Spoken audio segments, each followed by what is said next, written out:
السلام علیکم ورحمۃ اللہ وبرکاتہ۔ جیسے ہم نے پیچھے شاہ ولی اللہ پارٹ 1 کیا، شاہ ولی اللہ کی جو ابتدائی زندگی تھی اس کے بارے میں بات کی اور کیا ایسے محرکات تھے، پس منظر تھا جس کے شاہ ولی اللہ کو میدان عمل میں آنا پڑا، ہم نے اس کی بات کی۔ تو آج ہم بات کریں گے شاہ ولی اللہ نے جو خدمات انجام دی اس کی بات کریں گے، انہوں نے کتنی کتابیں لکھی اس کے بارے میں بات کریں گے۔ لیکن اس سے پہلے جو لوگ ہمارے چینل پر نئے ہیں ان سے ریکویسٹ ہے کہ اس کو سبسکرائب کر لیں۔ اب آگے ہم بات کرتے ہیں۔ سب سے پہلے ہم بات کرتے ہیں شاہ ولی اللہ کی خدمات کی۔ تو نظام الملک کو آپ نے خط لکھا، جس ٹائم پر مغلوں کی حکومت جو ہے وہ شکار ہو رہی تھی پرابلمس کا، مسائل کا، اور وہ زوال کی طرف جا رہی تھی، تو آپ نے نظام الملک کو خط لکھا۔ پھر آپ نے نجیب الدولہ کو خط لکھا، کیونکہ اس ٹائم پہ دو طاقتیں، ایک تو سکھ اور دوسری طرف سے مراٹھا یہ سر اٹھا رہے تھے۔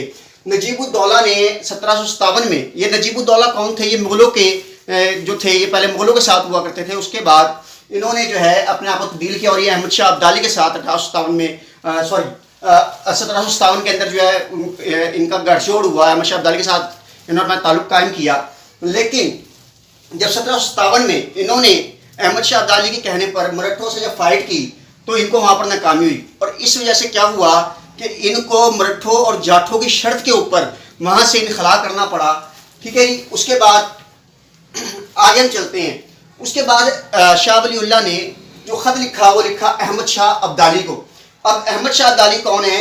یہ جو ہے یہ اصل میں افغانستان جو موجودہ آج کا افغانستان ہے اس کا بانی ہے۔ یہ افغان تھا، اس کا اصل نام احمد شاہ درانی، اور درانی امپائر کا درانی امپائر کو قائم کرنے والا اصل میں یہی تھا۔ اس نے جو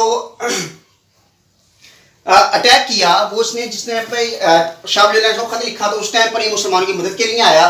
اور آپ کو یہ بتاتا چلوں، جیسے میں پچھلی ویڈیو کے اندر کہا تھا کہ ہندوستان میں کچھ فلمیں بنی ان کے بارے میں جس میں اس کو بہت ظالم، عیاش پرست، عورتوں کا شوقین دکھایا گیا، جبکہ یہ تقریباً اس بات کے خلاف ہے کہ وہ ایک بہت پرہیزگار انسان تھا۔ اب ہم بات کرتے ہیں جب وہ ہرات میں پیدا ہوا 1722 کے اندر، 16 اکتوبر 1772 جو ہے اس کی وفات ہے۔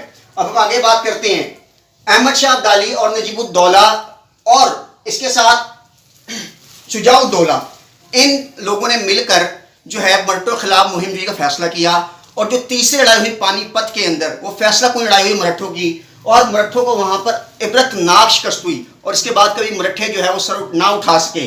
اور یہ احسان تھا جو ہے مسلمانوں کے اوپر احمد شاہ ابدالی کا، اور اس کی وجہ سے مغلوں کو 100 سال کی اور حکومت میں توسیع مل گئی۔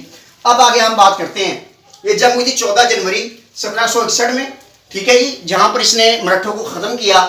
اس کے بعد شاہ ولی اللہ نے اجتہاد کی ضرورت پر زور دیا۔ اجتہاد کیا ہوتا ہے؟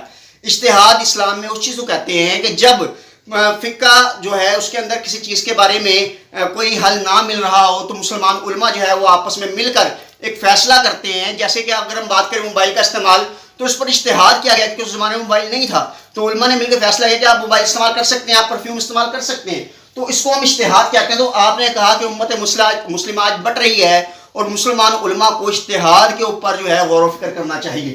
اس کے بعد شریعت و طریقت، وہی جو ہے مجھے افسانے والی بات آپ نے بھی کی۔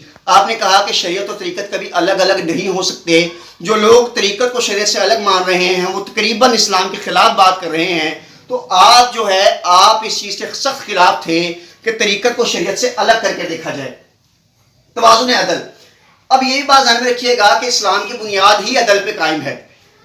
اب شاہ ولی اللہ نے جو ہے نادر شاہ نے اس ٹائم پہ اٹیک کیا تو مغلوں نے کیا کیا؟ مغلوں نے نادر شاہ کے جانے کے بعد بہت زیادہ بے جا ٹیکسز جو ہے وہ عوام کے اوپر ڈال دیے، اور عوام اس سے پسنا شروع ہو گئی۔ جہاں پر معاشرے میں عدل نہ رہے وہ معاشرہ تباہ ہو جاتا ہے۔